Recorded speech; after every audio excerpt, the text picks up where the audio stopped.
Hola, soy Joel Garland y en esta ocasión quiero que compartamos el tema Elementos básicos bíblicos para orar parte 3 aquí en Mensajes de Vida.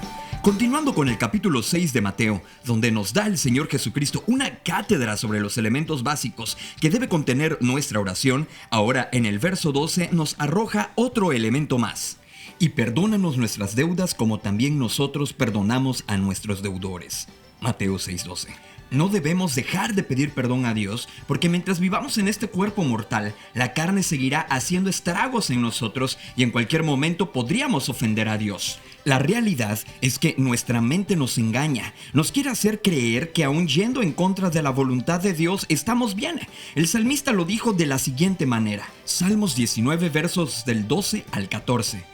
¿Quién podrá entender sus propios errores? Líbrame de los que me son ocultos. Preserva también a tu siervo de las soberbias, que no se enseñoreen de mí. Entonces seré íntegro y estaré limpio de gran rebelión. Sean gratos los dichos de mi boca y la meditación de mi corazón delante de ti, oh Jehová, roca mía y redentor mío. Aquí encontramos un ejemplo para pedir a Dios que nos libre aún de los errores ocultos, de esos momentos en los cuales hacemos caso a nuestro corazón y no a Dios, y ni cuenta nos damos por estar tan enfrascados en tener la razón. El profeta Jeremías habla sobre el corazón del hombre. Engañoso es el corazón más que todas las cosas y perverso. ¿Quién lo conocerá? Y nuestro Señor dice, yo, Jehová, que escudriño la mente, que pruebo el corazón para dar a cada uno según su camino, según el fruto de sus obras. Jeremías 17, 9 y 10. Nadie puede decir que por muy supuestamente bueno que se considere, no tiene pecado o que no ha ofendido a Dios. Romanos 3:23 nos dice, por cuanto todos pecaron y están destituidos de la gloria de Dios. Pero es nuestra soberbia, nuestra vieja naturaleza, la que nos hace olvidarnos que ofendemos a Dios de muchas maneras y siempre estaremos en deuda con Él. Pensar que se es suficientemente bueno para Dios es nada. Lucas 16:15 dice, entonces les dijo, vosotros sois los que os justificáis a vosotros mismos delante de los hombres, mas Dios conoce vuestros corazones, por lo que los hombres tienen por sublime delante de Dios es abominación. Por más que trates de justificarte, el único que tiene el poder para justificarnos del pecado es nuestro Señor Jesucristo. Primera de Juan 1:8 dice, si decimos que no tenemos pecado, nos engañamos a nosotros mismos y la verdad no está en nosotros. Y el verso 10 de Primera de Juan capítulo 1 dice, si decimos que no hemos pecado, le hacemos a él mentiroso y su palabra no está en nosotros. Por ello, si queremos que Dios escuche nuestra oración, tenemos que vivir conforme a su voluntad, pedir perdón por nuestros pecados y apartarnos del mal. Juan 9:31 dice, y sabemos que Dios no oye a los pecadores, pero si alguno es temeroso de Dios y hace su voluntad, a ese oye. Temeroso de Dios no es tenerle miedo, es obedecerle porque lo reconocemos como Señor de nuestra vida, a quien tenemos como máxima autoridad y Señor soberano. Es así que cuando hacemos su voluntad, Él nos oirá. Y aquí es donde Primera de Juan capítulo 1 verso 9 nos declara, si confesamos nuestros pecados, Él es fiel y justo para perdonar nuestros pecados y limpiarnos de toda maldad. Romanos 8:12 al 15 nos dice, así que hermanos, deudores somos, no a la carne, para que vivamos conforme a la carne, porque si vivís conforme a la carne, moriréis, mas si por el Espíritu hacéis morir las obras de la carne, viviréis, porque todos los que son guiados por el Espíritu de Dios, estos son hijos de Dios, pues no habéis recibido el espíritu de esclavitud para estar otra vez en temor, sino que habéis recibido el espíritu de adopción por el cual clamamos, Abba, Padre. No podemos empezar diciendo Padre nuestro si no somos hijos de Dios. Sencillo. Deudores somos, por lo tanto tenemos que perdonar a quien nos debe, entendiendo la deuda como perdón a quien nos ha ofendido, nos ha calumniado, nos ha hecho mal. Recordemos Mateo 6:12, dice, y perdónanos nuestras deudas como también nosotros perdonamos a nuestros deudores. Marcos 11:25 al 26 encontramos este principio bíblico también.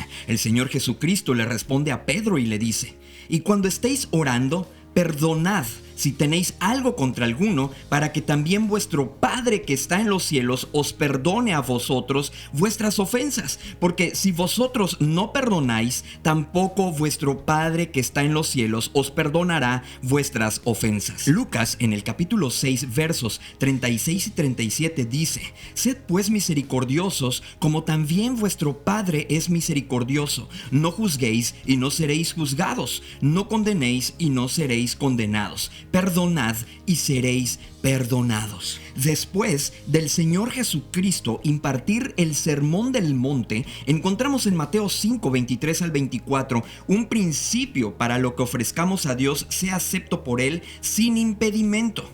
Por tanto, si traes tu ofrenda al altar y allí te acuerdas de que tu hermano tiene algo contra ti, deja allí tu ofrenda delante del altar y anda, reconcíliate primero con tu hermano y entonces ven y presenta tu ofrenda. Mateo 5, 23 al 24. ¿Cómo podríamos pedirle perdón al que pasa por alto todas nuestras ofensas y nosotros no perdonar al que nos ofende? Romanos 3, 23 al 25 dice: Por cuanto todos pecaron y están destituidos de la gloria de Dios, siendo justificados gratuitamente por su gracia mediante la redención que es en Cristo Jesús, a quien Dios puso como propiciación por medio de la fe en su sangre para manifestar su justicia a causa de haber pasado por alto en su paciencia los pecados pasados. Miqueas 7, 18 al 19 nos declara esta hermosa verdad: ¿Qué Dios como tú, que perdona la maldad y olvida el pecado del remanente de su heredad, no tuvo para siempre su enojo, porque se deleita en misericordia? Él volverá a tener misericordia de nosotros, sepultará nuestras iniquidades y echará en lo profundo del mar todos nuestros pecados. Isaías 38, 17 dice: He aquí, amargura grande me sobrevino en la paz, mas a ti agradó librar mi vida del hoyo de corrupción, porque echaste tras tus espaldas todos mis pecados. El decir que Dios ha echado tras sus espaldas todos nuestros pecados nos hace referencia a ese perdón donde una vez que Él perdona, olvida nuestras transgresiones y no se acuerda más de nuestra maldad. Hebreos 8:12 nos confirma este atributo de Dios: porque seré propicio a sus injusticias y nunca más me acordaré de sus pecados y de sus iniquidades. Y el escritor de Hebreos en el capítulo 10 versículo 16 al 18 nos deja también muy en claro el amor de Dios y su poder para perdonar. Este es el pacto que haré con ellos después de aquellos días, dice el Señor. Pondré mis leyes en sus corazones y en sus mentes las escribiré. Añade: y nunca más me acordaré de sus pecados y transgresiones, pues donde hay remisión de estos, no hay más ofrenda por el pecado. Hay algunos que dicen: yo perdono, pero no olvido, dejando entredicho que esperará el momento oportuno para vengarse. A pesar de ser desobedientes a Dios, es decir, pecadores, Él mostró su amor para con nosotros. Romanos 5:8 lo dice de la siguiente manera: Mas Dios muestra su amor para con nosotros en que, siendo aún pecadores, Cristo murió por nosotros. Recordemos Mateo 6:12: y perdónanos nuestras deudas como también nosotros perdonamos a nuestros deudores. Antes de ir a Dios a pedir perdón o pedirle algo u ofrecerle algo, es porque ya has perdonado a quienes te han ofendido.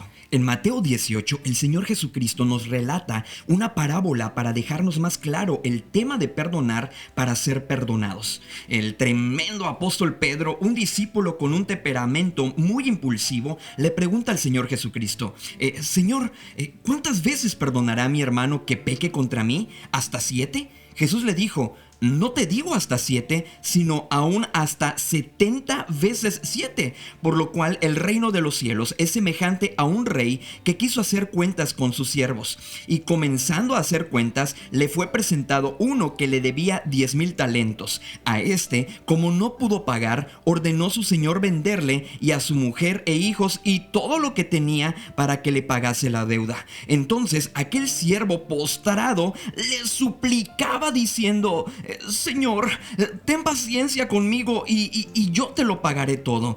El señor de aquel siervo, movido a misericordia, le soltó y le perdonó la deuda. Pero saliendo aquel siervo, halló a uno de sus consiervos que le debía 100 denarios, y haciendo de él, le ahogaba diciendo: págame lo que me debes. Entonces su consiervo, postrándose a sus pies, le rogaba diciendo: ten paciencia conmigo y yo te lo pagaré todo. Mas él no quiso, sino fue y le echó en la cárcel hasta que le pagase la deuda. Viendo sus consiervos lo que pasaba, se entristecieron mucho y fueron y refirieron a su señor todo lo que había pasado. Entonces, llamándole su señor, le dijo: siervo malvado, toda aquella deuda te perdoné porque me rogaste. ¿No debías tú también tener misericordia de tu consiervo, como yo tuve misericordia de ti? Entonces su señor, enojado, le entregó a los verdugos hasta que pagase todo lo que le debía. Así también mi Padre Celestial hará con vosotros si no perdonáis de todo corazón cada uno a su hermano sus ofensas. Mateo 18, 21 al 35. ¿Más claro? No creo. Tenemos que perdonar para ser perdonados, y nuestra oración sea escuchada y nuestra ofrenda sea aceptada. Santiago nos invita a confesar nuestras ofensas unos a otros y orar unos por otros para que seamos sanados, pues la oración eficaz del justo puede mucho. Santiago 5:16. Tenemos que practicar la justicia de Dios, ser justos como Dios es justo. Es aquí como el Padre Nuestro y uno de los elementos básicos para orar nos desafía a ser humildes, a soportar la ofensa y perdonarla, y esto solo es posible si nos sometemos al Señor. Santiago 4, 7 al 10 dice: someteos pues a Dios, resistid al diablo y huirá de vosotros. Acercaos a Dios y Él se acercará a vosotros. Pecadores, limpiad las manos, y vosotros, los de doble ánimo, purificad vuestros corazones. Afligíos y lamentad y llorad. Vuestra risa se convertirá en lloro y vuestro gozo en tristeza. Así que humillaos delante del Señor y Él os exaltará. No olvidemos cómo nos dice Mateo 6, 14 y 15. Porque si perdonáis a los hombres sus ofensas, os perdonará también a vosotros vuestro Padre Celestial. Mas si no perdonáis a los hombres sus ofensas, tampoco vuestro Padre os perdonará vuestras ofensas. Y perdónanos nuestras deudas, como también nosotros perdonamos a nuestros deudores. Hasta aquí veremos los elementos básicos bíblicos para orar, parte 3. Estaremos continuando con el tema basados en Mateo capítulo 6 en nuestro siguiente podcast. Esto es Mensajes de Vida, un ministerio de Familia de Fe Nuevo León y Conectados que busca edificar tu vida. Sigue nuestras redes sociales para tener acceso y contacto con este contenido, y unidos pasemos tiempo con Dios. Facebook, Instagram y YouTube. Búscanos como Familia de Fe NL. Soy Joel Garland y nos escuchamos en nuestro próximo podcast en Mensajes de Vida de Familia de Fe Nuevo León. Estás en casa.